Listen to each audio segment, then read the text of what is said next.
xaçlı yürüşləri başlamış olur. Amma deyək ki, bir məsələ var. Biz normalda bilirik ki, səlib yürüşləri Səlcuqlar üzərindən başlamış, düzdürmü? Amma Səlcuqlardan da qabaq kimlərdən keçib gedirlər Səlcuqlara? Səlcuqların ərazisinə Bizansdan. Bizansdan yox. Bizansdan deyir, Bizansa getmək istəyirlər, amma Bizans ondan yönəldir Səlcuqlara. Amma burada hansı xalq idi? Deyir o xalqa qarşı. Yahudilər. Yahudilər idi, bəli. Birinci Yahudilərə qarşı qətliamlar törədilər. Ondan sonra keçirlər Səlcuqlar üzərinə. Və burada da öz dövlətlərini yaratdılar birinci sərb yürüşü. Amma birinci sərb yürüşü 2 mərhələdən ibarət idi. Deməli 96-cı ilin yazdı. Burada Pyotr adlı bir eşişin rəhbərliyi ilə olubdu. İkinci dalğa amma payızda olubdu. Cəngavərlərin rəhbərliyi. Aha. Birinci dalğada deməli Fransa dövlətinin adı burada çəkilir. Fransız keşişi olan Pyotr var idi. Kəndlilər başında durmuşdu. Amma bu məlum məsələdə kəndlilər silah tutmağı bilmir ki, sadəcə bu papanın bir siyasəti idi ki, kəndlilər ölkədə ən çox narazı olan təbəqə idi. Onları uzaqlaşdırsın ki, heç olmasa ölkədə biraz sakitlik, sabitlik hökm sürsün. Zaten bilirdi məğlub olacaq. Ona görə burada bir dənə Fransa dövlətinin adı çəkilir. Amma başqa hər hansı bir dövlətin adı çəkilmir. İstər feodal cəngavərləri içərisində ikinci dalğada gedən olsun, hər hansı bir dövlətin adı yoxdur. Qabaq yazılırdı. Fransa, İtaliya, Almaniya dövlətləri indi yoxdur, çıxardıblar. Daha sonra bəs yaxşı 3-cü səlib yürüşündə fikir ayrılığı var idi.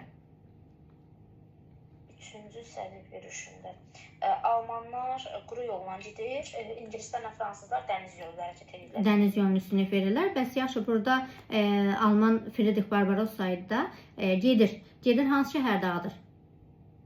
Yazıq sudan qaçırdı, suda öldü. Demək Konya dağıdılmışdı.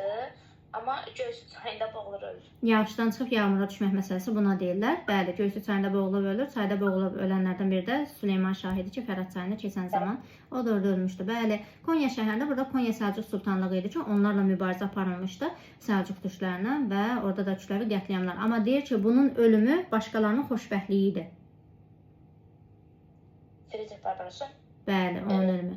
Suriya və Fələstinlilər. Bəli, Suriya, Fələstin. Çünki oradan keçib gedəcəkdi Suriya, Fələstin ərazisinə. Amma onların xilası hesab olunur. Çünki bu Qüdsü azad etmək istəyirdi axı. 3-cü sərb yürüşü. Neçənci ilə əhatə edirdi ümumiyyətlə bu sərb yürüşü? 3-cü 1189 92. 1192-də keçdiyimiz hadisə. Deməli Şamaxıda zəlzələ. Deməli orada da bir fəlakət, burada da bir fəlakət baş verir. Şamaxıda zəlzələ, bəli, paytaxtında, Şirvanşahlar dövlətinin paytaxtında Bakıya köçürülməsi məsələsi orada öz əksini tapmışdı. Tamam. Daha sonra deməli 4-cü sərb yürüşündə də Papa 3-cü Innocentin özü deyirik, şəxsən rəhbərlik edirdi. Hansı sərb yürüşü idi ki, burada əlavə vergilər qoyulmuşdu? 4-cüdə Papa özü gedirdi onda. Bəli, 4-cüdə idi, əlavə vergilər. Düzdür, orada var idi. Tamam. Bəs yaxşı Fransada 100 illik müharibə gedişatında hansı döyüş idi ki, bu döyüşdən sonra Fransız kralı deyir əsir götürülür? Deməli 56 Poitiers döyüşü. Poitiers döyüşündə. Bir dənə Poitiers keçmişi neçənci ildə idi? 732 Franklar, Ərəblər. Ərəblər, Əməvilər arasında, bəli. Düzdür. Doğrudur. Avropa, ərəblərin Avropa istiqamətində yürüşlərinin qarşısı almışdı. Həm də qalib gəlmişlərdi. Franklar üçün uğurlu bir yürüş hesab olunurdu. Bu Franklar əslində gələcəkdəki hansı xalqın nəsilləri hesab olunur? Fransızlar. Bəli. Çünki orada xristianlıq dinini dediyi Ludvikiya idi. Bu da gələcəkdə fransız xalqının formalaşmasına rol oynayan amillərdən biri hesab olunurdu. Bəs yaxşı 100 illik müharibə gedişatının hansı döyüş idi ki, bu döyüşün nəticəsində də Fransanın şimalı ələ keçirilir? Fransanın şimalı Kresi döyüşündə. Yox. 1415. Bəli, Azincourt döyüşünün nəticəsində şimal ələ keçirildi. Artıq təhlükə formalaşdı. Bundan sonra deyir əhali öz ərazisi uğrunda daha əsaslı bir mübarizəyə başlamış olacaq. Sonra Fransanın taleyini həll edən bir döyüş var idi. Orlean döyüşü, bəli, Orlean azad olması onda döyüş. Burada hətta partisan taktikasına, partisan müharibə sistemindən daha doğrusu istifadə olunmuşdu. Sonunda uğur qazansalar da, ən sonunda Janna d'Arc'ın aqibəti heç də yaxşı olmur. Bu qədər yaxşılığın qarşılığı ölümlə nəticələnmiş olacaq. Onda tonqalda yandıracaqlar. Yəni elam siyasəti yeridilmiş olacaq. 1400 neçənci ildə? 1430-cu ildə idi, bəli. Dünya tarixində ilk qanunverici orqanın çağırılması. İlk qanunverici. Bəli. Bəli. Harada çağırıldı? 65 İngiltərə. İngiltərədə 1265-ci ildə idi. Bəs bu parlament çağırılan zaman ilk başlıqda parlamentə hansı hüquqlar verilmişdi? Səlahiyyəti nə idi? Parlament idi. 14-cü əsrdə onlara bəzi hüquqlar verilmişdi. İkisində də var. Birində qanun qəbul etməkdə kralla bərabər idilər. Birində də qanun verməkdə, birində də vergilər təyin etməkdə. İndi hansıdır? Bir dəqiqə, axırıncıda qanunlar vermək var idi deyəsən. Bəli. Birincidə vergilər təyin etmək hüququ Papa ilə kral arasında bölüşdürülmüş. Papa neymiş? Kralla parlamentin səlahiyyətində idi. İkincidə isə, ikinci nə vaxt olur? Hüquqlar nə zaman artırılır? 14-cü əsr. Əvvəl əsrdə isə 1343-də. Bəli, qabaqlar yazılırdı. 1343-cü ildə orada qeyd olunurdu. Qeyd olunurdu ki, artıq lordlar nümayəndələr palatasına bölünmüşdü. Hətta ondan sonra parlamentə qanunlar qəbul etmək səlahiyyətdə verilmişdi. Yəni krala bərabər bir yerdə təyin edə bilərdilər. Bəli, yəni hüquqların artırılması məsələsi. Bununla da biz deyə bilərikmi ki, ümumiyyətlə 1265-ci ildə İngiltərədə silki monarxiyanın əsası qoyuldu. Silki monarxiya deyə bilərik. Bəli. Bəs Fransada nə zaman qoyuldu silki monarxiyanın əsası? Başlatlar. Bəli. Yəni neçənci ildə? 1302 Filipin 4-cü ildə. Bəli, 1302-ci ildə idi. 4-cü ildə Filipin zamanında olmuşdu. Orada da başlatların çağırması ilə silki monarxiyanın əsası qoyulmuş olacaq. Bəs mütləq monarxiyanın əsası nə zaman qoyulur? Hansında? Fransada? Elə ikisində də. Eyni dövrə düşür təxminən. Deməli, mütləq monarxiyanın əsası Birləşdirmə nə zaman başa çatacaq ondan sonra elə mütləq monarxiya sistemi əsası? 15-ci əsrdə ingilislərdə idi Ludovik. Ludovik Fransada, İngiltərədə kim idi? Deməli, İngiltərədə kimlər idi? Enrix var idi. Bəli. 7-ci Henrixdə, Tudorların ilk nümayəndəsi olan 7-ci Henrixdə idi, bəli. Ki, bunların nəticəsində də artıq mütləqiyyətin əsas qoyulur və 16-cı əsrdə mütləq bir ölkə kimi daxil olmuşdu, mütləq monarxiyalı bir ölkə kimi daxil olmuşdu. Bəs yaxşı, Fransada yeni bir sülalə, 15-ci əsrin sonuna, 16-cı əsrin sonlarında yeni bir sülalə gəlir hakimiyyətə. Hansı sülalə idi bu? Fransada Burbonlar 1594-1792. 1792-yə qədər birinci mərhələsi, amma ümumiyyətlə Burbonların hakimiyyətinin sonu desək 1848. Çünki 1814-də bərpa olunacaq, 18-ci il Ludovik hakimiyyətə gətirməklə və 1848-ci ildə isə tamamilə bunların dövrü başa çatacaq. Çünki respublika qurulur da. Bəli, respublika sistemi qurulmuş olacaq. Tamam. Yaxşı. Deməli, bu da xüsusilə həmin bu Burbonlar sülaləsinin hakimiyyətə gəlməsində rol oynayan amil nədən ibarət idi? Hansı proseslərin təsirinin nəticəsi idi? Onlar niyə hakimiyyətə gəldilər? Bəli.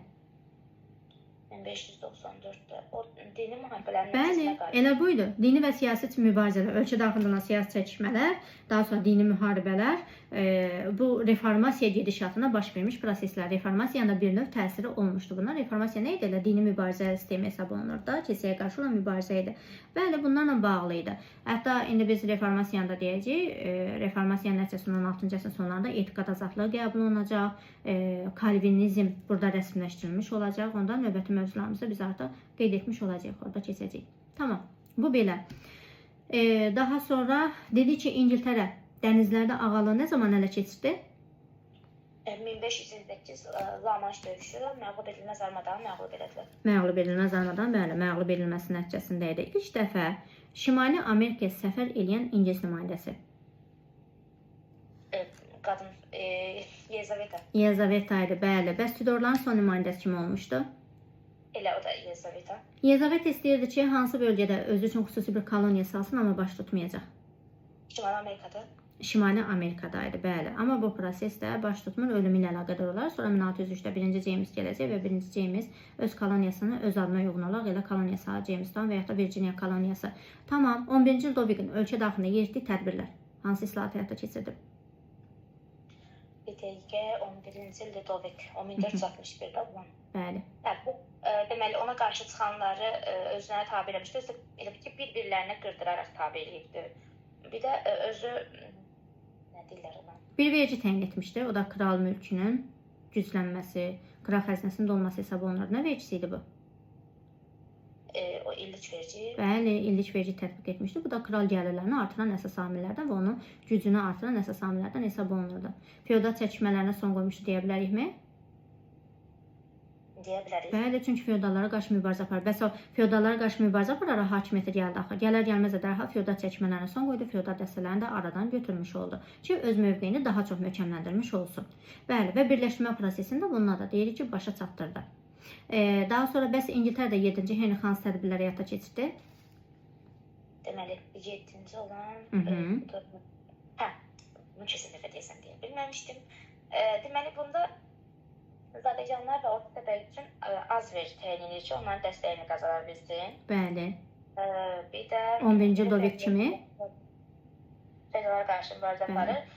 Hətta onların hərbi dəstələrini də ləğv edir. Bəli, hərbi dəstələrini belə ləğv etmişdi. Düzdür. Çünki zaten feodalların artıq hərbi dəstələri bu 100 illik müharibə gedişatından yavaş-yavaş ləğv olunmağa başlayırdı. Çünki ordu silahlardan istifadə olunma. Bəli, artıq biz bilirik ki, feodal dəstələrinin yavaş-yavaş sıradan çıxmasını gətirib çıxardı. Bu da artıq ləğv etmişdi bu prosesi. Öz mövqeyini çünki 7-ci Henrikdə möhkəmləndirmək istəyirdi. Ona görə mütləq bir monarxiya sistemi formalaşdı. Yoxsa bunu eləyə bilməsəydi mütləq monarxiya necə formalaşa bilərdi?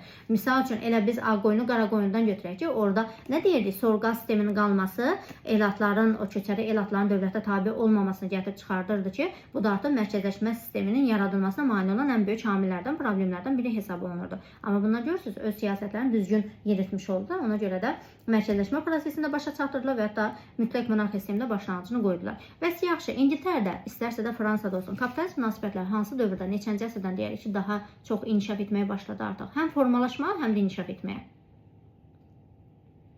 Kapitalizm Səncə neçənci əsrdən olar? Əlbəttə ki, 16-cı əsrdən həm formalaşmaya başladı, həm də inkişaf etməyə başladı. Və ümumiyyətlə bu reformasiya prosesində təsir göstərmişdi kapitalist münasibətlərin inkişafına. Çünki ilk dəfə feodal qaydaların dağıdılmasına dair, ləğv olmasına dair üsyan, kəndli üsyanı Almaniyada baş verir axı. Feodal qaydaların düz oradan ləğv eləyə bilməyəcək, amma kapitalizm sisteminin formalaşmasına və inkişaf etməsinə təsir göstərəcək. Və hətta İngiltərədə 16-cı əsrdə bir sistem formalaşmışdı. Qoyunlar adamları yeyir termini. Çəpərləmələrdir, bəli. Buna da deyirik, aqrar çevrilişin başlanğıcı qoyulmuşdu bununla da. Daha ki 18-ci əsrin ortalarına qədər bu proses artıq davam etmişdi. Yaxşı. Ondan sonra deməli, coğrafi kəşflərdən nələr qalıbdı? Biz Amerikanın kəşfindən danışdıq, Kolumbun siyasəti və Amerika adlanmasından danışdıq. Amma Portuqaliyanın tam formada ələ keçirdiyi müstəmləkə torpaqlarını saymadıq. Hansı torpaqları ələ keçirmişdi? Portuqallar Cənubi Amerikada Braziliyanı, Ərəbistan, Hindistan, deməli, Ərəbistan, Hindistan sahilləri idi, Zont Moluq adaları idi. Bəli, ümumiyyətlə bu ərazilər bir də Braziliyanın özü idi. Bəli, Cənubi Amerikanın bütöv şəkildə bir dənə Braziliya istisna olmaqla İspaniya tutmuşdu. Qalan ərazilər isə hamısını Portuqaliya ələ keçirmişdi. Daha doğrusu Braziliyanın Portuqaliya ələ keçirmişdi. Qalan bütün ərazilər İspaniya tutmuşdu orada. Bəs yaxşı, deyir ticarət dənizlərdən okeanlara keçirdi. Bəs əsas hansı limanlarda, hansı dövlətlərin limanlarında ticarət üstün bir mövqedə idi? Portuqaliya, İngiltərə, Niderland və ya Hollandiya. Niderlandiya idi və ya Hollandiya, Portuqaliya, bir də İngiltərə idi. Düzdür, bunlar daha çox üstün bir mövqedə idi. Ümumiyyətlə, coğrafi kəşflərin son nəticələri kimi nələr deyə bilərik? Deməli, coğrafi kəşflərin nəticələrində elə ticarət Ərəb dənizləri inkişaf eləmişdi, amma yox, dənizlərdən okeanlara keçir. İnkişaf etməsi səlib yürüşlərinin nəticəsi idi. Burada isə dənizlərdən okeanlara. Deməli, belə bir məsələ var ki, səlib yürüşlərinin son nəticəsi olaraq ticarətdə kimin mövqeyi sarsılır? Kimin nüfuzu artır? Bizansın deməli zəifləmiş Venesiya ilə Genuya inkişaf edir. Bəs yaxşı, indi burada coğrafi kəşflərdə kimin nüfuzu sarsılır? Həmən o Venesiya ilə Genuya. Genuyanın və bir də Osmanlıların təbii ki. Çünki Hindistana gedən dəniz yolu kəşfi nəticəsində həm Konstantinopol ticarət yolu zəifləmiş olacaq, həm də Böyük İpək yolu ilə ümumi olaraq zəifləmiş olacaq. Böyük İpək yolunun zəifləməsi də zaten həm Səfəvlərə, həm Osmanlılara, yəni bunlara belə öz təsirinin nəticəsini göstərmiş olur. Müstəmləkə işğallarını həyata keçirdən dövlətlər hansı dövlətlər olmuşdu? Deməli, müstəmləkə müstəmləkə işğalları. Deməli, İspanlar, Portuqallar. Daha sonra İspan Portuqallar ilk növbədə başlamışlar. Sonraki gedişatlarda hansı dövlətlər idi? Deməli, onlardan sonra da İngilislər, Fondevləri. Bəli, İngilislər idi, Fransızlar, Hollandlar. Bunlar aparmışlar, bəli. Müstəmləkə sistemini, müstəmləkə işğallarını. Əlbəttə ki, daha çox ərazilər ələ keçmiş olacaqlar. Bəs yaxşı, indi vermədiyim hissələr var, soruşmadığım məsələlər var idi ki, yerin, dünyanın daha doğrusu kürə şəklində olması ideyasını kim istəyirdi sübut etsin, amma kim sübut eləyir? Deməli, bunu Kolumb istəmişdi. Və kim sübut eləyəcək? Bəli. 15-19. 19. Magellan düzdür, başa çatdıra bilmir, 21-ci ilə qədər gedəcək, amma bu dünya səyahəti başa çatır. 1522-də başa çatır. Deyəsən Francis Drake rəhbərliyi. Del Cano idi. Francis Drake isə sonradan ingilislərdə İngilis nümayəndəsi olacaq ki, dəniz quldur korsanlardan o gedəcək. Amma başa çatıran Del Cano olacaq. Magellan özü çünki harda öləcək deyir. Orada Filippin adalarında. Bəli, yerli əhali ilə döyüşdə deyir o öldürülmüş, mübarizə nəticəsində, mübarizə zəminində öldürülmüş olacaq o. Düzdür. Və ümumiyyətlə amma sübut olunacaq. Bu coğrafi keçilən dünya səyahətinin nəticəsində sübut olunmuş olacaq. Bəs ilk dəfə olaraq okeanlar bir-biri ilə deyir əlaqələndirilmiş olur. Bu nə zaman baş vermişdi?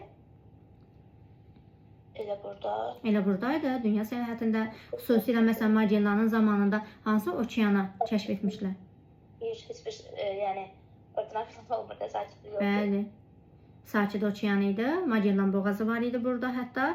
Daha sonra Atlantik okeanına çıxış əldə etmişlər. Ona görə də dünya okeanları ilk dəfə olaraq burada deyil, bir-birlərlə əlaqələndirilmiş oldu. Kalikut limanına gəlib çıxan kim olmuşdu bəs?